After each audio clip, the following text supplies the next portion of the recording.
और इस बीच बड़ी खबर आपको बता दें, विपक्ष के चौतरफा हमले के बाद लोकसभा में बीजेपी सांसद रमेश बिधूड़ी के भाषण के हिस्से को लोकसभा की कार्रवाई से हटा दिया गया है, यानी कि इसे एक्सपेंड कर दिया गया है। सूत्रों के मुताबिक लोकसभा स्पीकर ओम बिरला ने मामले पर नाराजगी व्यक्त करते हुए रमेश बिधूड़ी को चेतावनी भी दी है कि भाषा की मर्यादा का ध्यान रखें। दरअसल रमेश बिधूड़ी संसद के विशेष सत्र के चौथे दिन यानी गुरुवार को लोकसभा में चंद्रयान-3 की सफलता पर बोल रहे थे। तभी बीएसपी सांसद दानिश अली ने कोई टिप्पणी की। इस पर रमेश बिधूड़ी भड़क गए।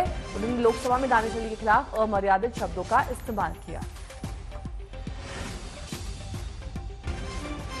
जो बोला गया है मैं तो उसे आज तक पे दोहराना भी नहीं चाहता।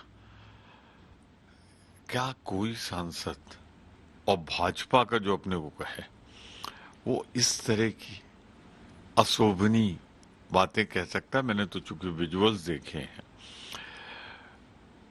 अब कहा जा रहा है उसको कार्रवाई से निकाल दिया गया है। अगर कार्रवाई से निकाल दिया गया है तो अच्छी बात है, पर क्या पार्टी अपने स्तर पर इनके खिलाफ कोई कार्रवाई करेगी कि जो दूसरे माननीय सांसद को आतंकवादी कहे और दो जो धर्म से संदर्भित है उन्हें तो मैं कहना ही नहीं चाहता। जरूर ये मांग करूंगा कि इस सांसद के खिलाफ कड़ी कार्रवाई करनी चाहिए। आम आदमी पार्टी के 2 सांसद राज्यसभा में सस्पेंड हुए हैं, राघव चड्ढा और संजय सिंह, क्योंकि वो नारे लगा रहे थे, वो प्रोटेस्ट कर रहे थे और उनको सस्पेंड किया गया।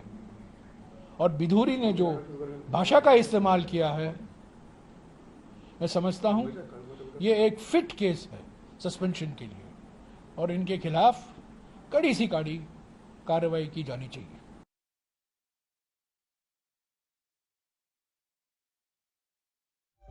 तो अब कड़ी कार्रवाई की मांग विपक्ष कर रहा है। अमर्यादित शब्दों का इस्तेमाल रमेश बिधूड़ी ने संसद के भीतर किया था। इसके बाद उस हिस्से को संसद की कार्रवाई से हटा तो दिया गया, लेकिन इसके साथ ही रमेश बिधूड़ी को स्पीकर की ओर से चेतावनी भी दी गई है। हिमांशु जुड़ गए हैं तमाम जानकारी के साथ। हिमांशु, इस पूरे मामले में कोड ऑफ कॉन्डक्ट क्या कहता है? देखिए, कोड ऑफ कंडक्ट इस पे लागू नहीं होगा। अगर जो बात रमेश बिधूड़ी ने कही है, क्योंकि वो संसद में कहे हुए चीजें हैं और संसद के अंदर अगर कोई भी चीज कही जाती है तो अगर चेयर को लगता है कि ये असंसदीय शब्द हैं तो उनको एक्सपंज कर दिया जाता है। इसको लेकर ना तो आप बाहर कोर्ट में जा सकते हैं ना एफआईआर करा सकते हैं।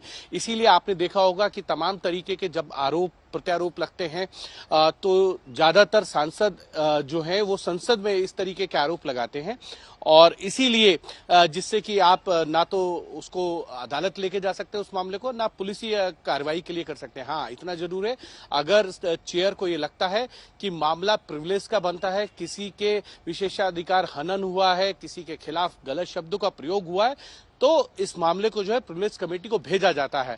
लेकिन प्रिविलेज कमेटी के सामने जब मामला जाएगा और उसमें खुद रमेश बिधूड़ी को अगर सम्मन किया जाता है, जैसे पिछले सेशन में आपने देखा होगा, अधीर रंजन चौधरी जो कांग्रेस के संसदीय दल के नेता हैं, उन्होंने प्रधानमंत्री को लेकर असंसदीय शब्दों का जो प्रयोग किया था उसको लेकर पूरा मामला प्रिविलेज कमेटी पे गया था और अधीर रंजन चौधरी ने वहां मामले में अपनी जो है खेद प्रकट किया था। उन्होंने कहा था कि मैं खेद प्रकट करता हूं। उसके बाद प्रिविलेज कमेटी ने उनके सस्पेंशन को भी जो है वो रिवोक करने के लिए सिफारिश जो है वो स्पीकर को कर दी थी।